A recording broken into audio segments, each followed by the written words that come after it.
People, Deluded, I'm back again. Now, it's the morning after obviously last night, which was another defeat at Arsenal, another defeat just in general with how we've been playing.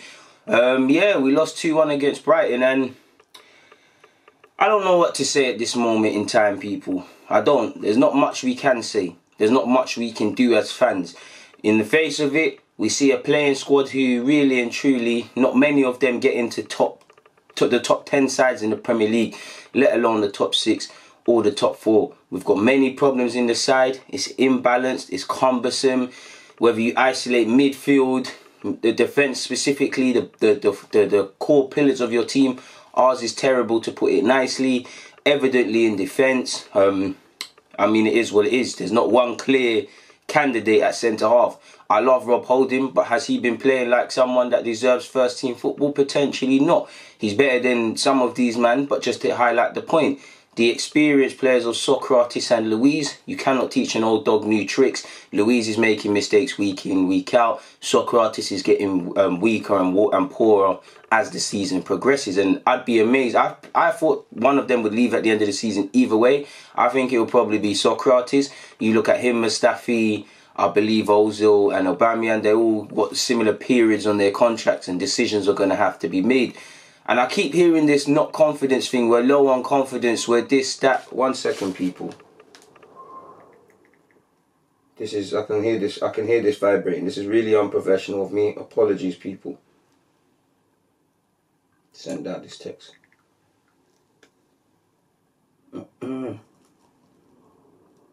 Yeah, I'm sorry for that, people.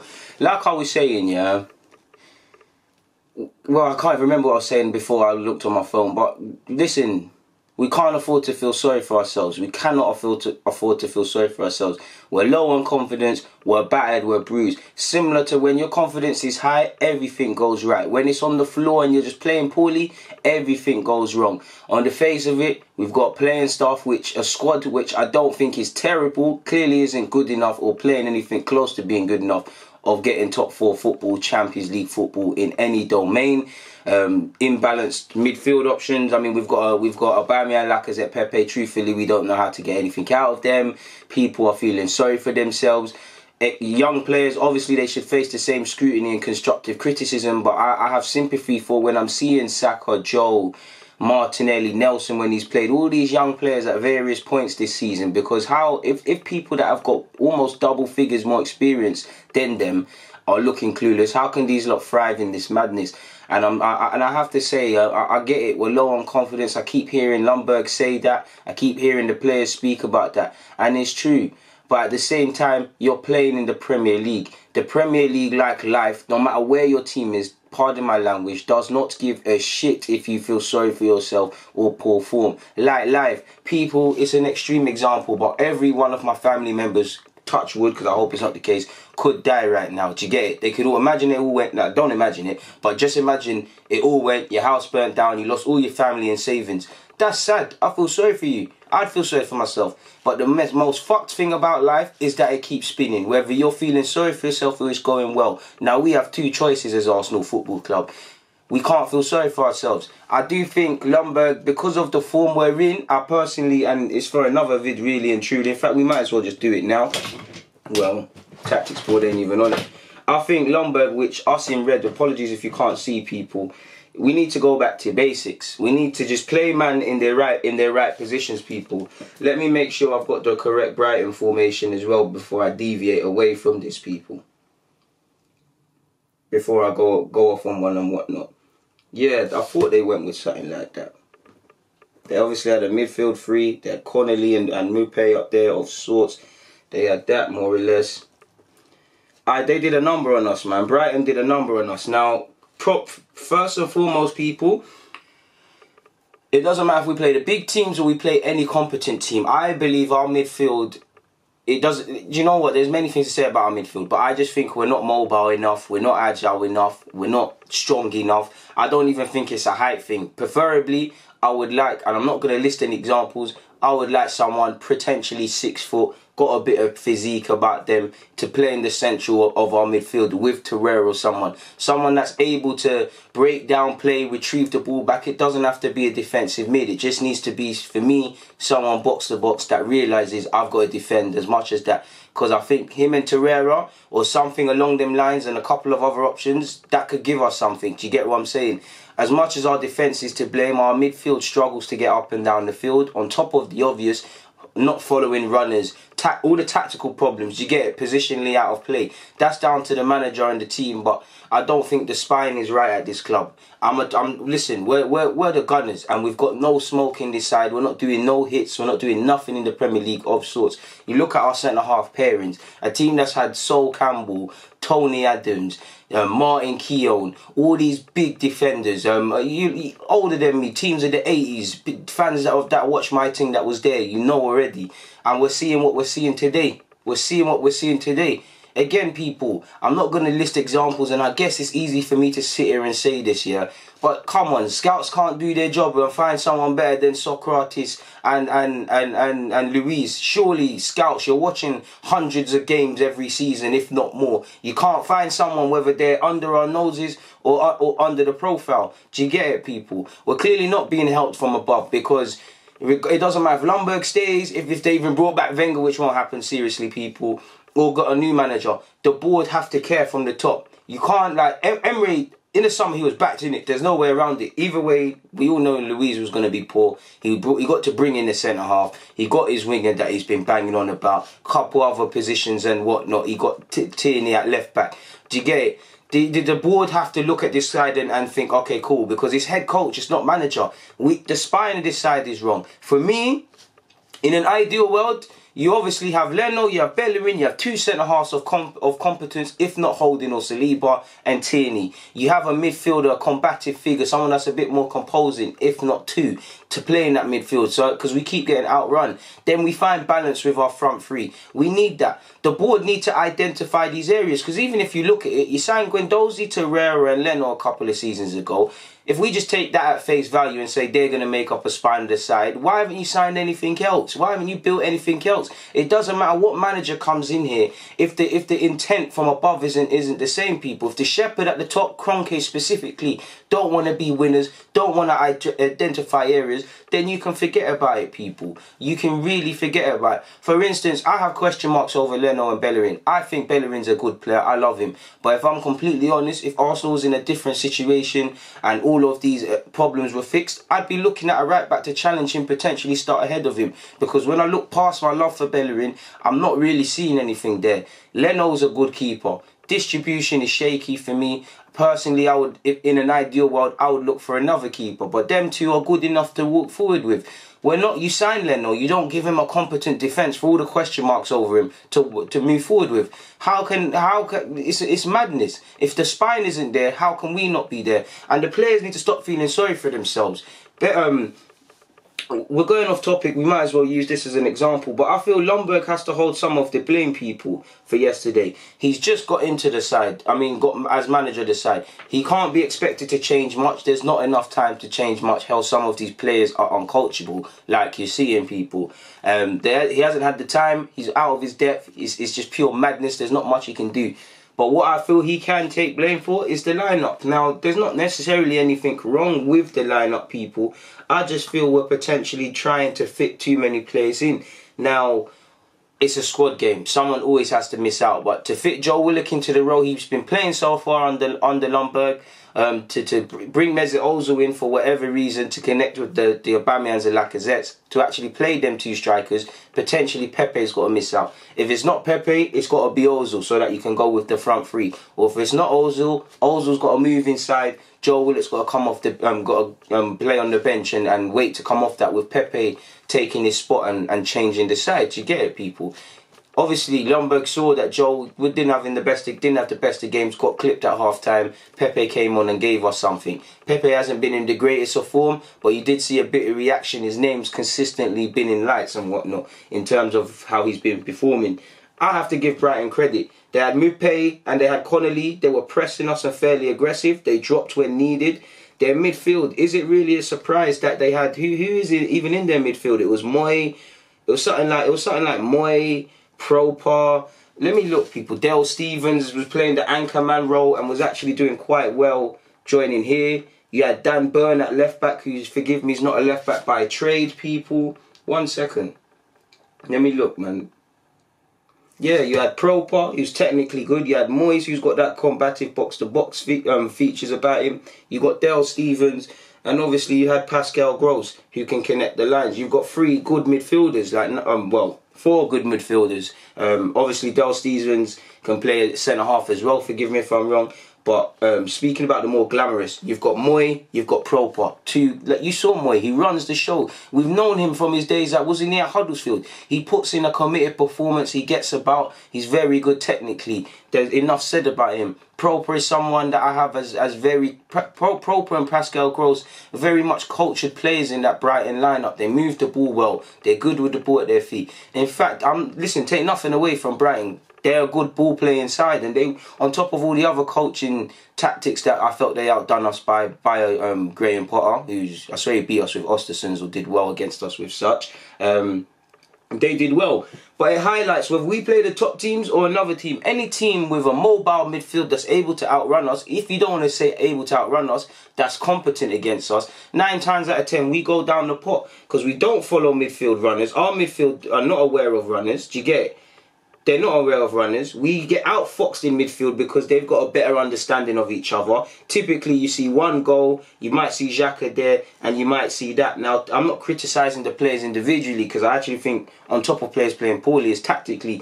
But you can see the gaps that can be exploited, people. It doesn't help us at all in any regards. Now, obviously, it sounds good in theory. Ozil kind of has to press. Laka has to press, Aubameyang has to press, Joe joins them and they press as a 4 of such people and discourage playing out from the back. But again, there's gaps and we're being exploited. They had us camped in our, if we make it real, move these back, really and truly, Brighton, to exaggerate it slightly with our midfield, they had us pinged in our own half, people, in the first half. We could not get out of this. We could not get out. They had Dan Burn, who is not a left-back by trade, forgive me if I'm wrong. They had us in our own half. We couldn't get out, people. And that's sad to say. And I keep hearing talk about confidence and courage and things like that. And I get it, it's true. And Ljungberg specifically keeps mentioning that, people. He keeps mentioning that. To which I will say, if that's the case, listen, he's fully within his rights to use his squad. But if that's the case, people, forgive me if I'm wrong. But if we're really that low on confidence and the players are that nervous, in which I'm seeing, then surely you play players in their own positions. Play the striker up front. Play the wingers on the wings. Play the 10 in the 10 role. It's not going to help them. If we're low on confidence and players are passing the buck and no one wants to shoot or take responsibility, rightly or wrongly, like I'm seeing, play man in their right positions. Play Aubameyang through the middle. Go with Pepe or if you're going to go Lacazette and Aubameyang and Pepe, or what I believe it should have been, Martinelli, Pepe and Aubameyang. Play the right midfielders. Like Joe, I love Joe, but this is what I keep talking about. It's nothing to do with him.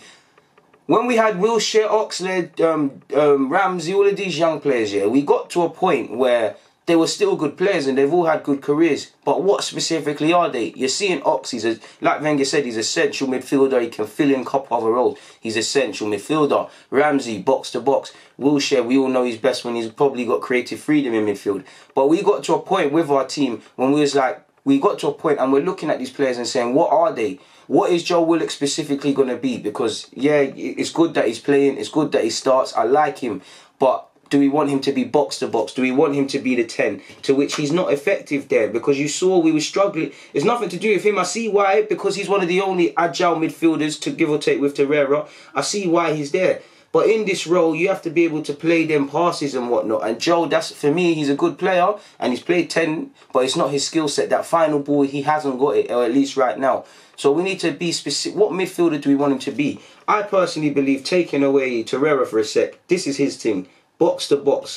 That's Joe Willock for me. But fair play, he's another demand of the team. What I'm saying is, with Saka, with Martinelli, with Joe, we need to get to a period. We don't need them to be a jack of all trades. We need them to be a master of one. Then obviously when they lock down one, other sort of things come into play. But we're going to get to a point, if we don't fix up, where we're looking at Saka, Martinelli, Joe, and any Nelson, Emile, all these other young G's, and we're saying, what are they specifically, people? There's problems. Obviously, playing up from the back was atrocious yesterday. Leno made some saves, but I do think Leno's distribution, on top of these individuals passing the buck, is quite poor, and it was inviting pressure. It was slow. It was allowing these lot to get further up the field. Once again, how many times as well did we knock it over the top to Aubameyang? We were trying it with Laka a couple of times, but Laka's not the fastest. Luiz and Xhaka did it a couple of times, but we're not trying it. Like, Dan Burn is not a left-back by trade. Does he want to get into a foot race with Aubameyang? Take nothing away from Del Stevens and Dan Burn, because I feel Del Stevens did quite well to kind of act as another man in case he did get breezed out there. But other than that, we deserve to lose. We're losing against any team that understands what the opposition manager wants to do. If they've got any bit of blueprint, they beat us. Any sort of understanding in midfield, they beat us. The midfielders, you'd probably say Guendouzi and Xhaka, give or take with Torreira, the ones that have been playing a lot in terms of probably having the best familiarity. They're not mobile and agile enough. I don't think we have to be mad mobile and mad agile, but we do need someone here who's able to do it, because yeah, man, we're going high up the field and we're unable to get back. There's way too many gaps within the side, and it's a joke, really and truly, people. We need to get back to basics, really. I think Joe, again, it's our midfield, man. As much as our defence is poor, our midfield get away with a lot, and there's no... What is our midfield, people? For me, it's probably Torreira and Xhaka right now, because Xhaka's done alright in his last 2 games. Torreira's the only one that can put a foot in. You play either Ozil or Joe in this role. So at least, if it's Joe, I'd want him slightly to start here. But you've got Joe. You go with the wingers now. I think we need to go back to basics. We just need to go back to basics. And these players need to stop being defeative. Like, at the end of the day, the world is going to keep spinning. You can't keep feeling sorry for yourselves. Whether something crazy in your life happens or not, like I said with the extreme example at the beginning, the world is going to keep spinning. You play for Arsenal, you play for a top 6 club. If you cannot deal with the pressure, stop asking to play. Because I'm hearing defeative attitude. The only way that we're going to pull out of this is if you pull yourselves out. The manager can't get through to you. The fans can't. The players have to pull themselves out. They need to have it out with each other. What is going right, if anything? What is going wrong? Everything. Pull themselves out. Psychologically, we've clearly got problems how we look at defending. Players, I'm sorry, but it's not even about being hard or being on fighting and stuff. We've got too many pussies in this team, man. Like, it's too easy to play for Arsenal at this moment in time. There's no grit, there's no determination. The shirt is too massive for a number of these individuals. And they just keep lying down and accepting defeat at these games. And what annoys me, we have no divine right to win trophies. We have no divine right to get top 4. What we have a divine right to do is leave that football field time and time again, knowing we gave our all. I always give you like the example. When you're backed into a corner, you have 2 choices. Do you curl up or do you fight? More often than not, we're curling up into balls. Players are not taking responsibility. Players are looking to others to make it happen. Nobody's galvanised. And psychologically, there's a lot of problems, because as much as I believe Luiz and Socrates make a lot of mistakes and should never play for this club again, these players need to go out there without the fear of making a mistake. People underestimate psychologically how psychological football is. These players look scared. These players look fragile. I'm not excusing them at all, people, but I'm just giving an example. And I haven't got Bellerin's quotes to hand, people. Oh, yeah, I do.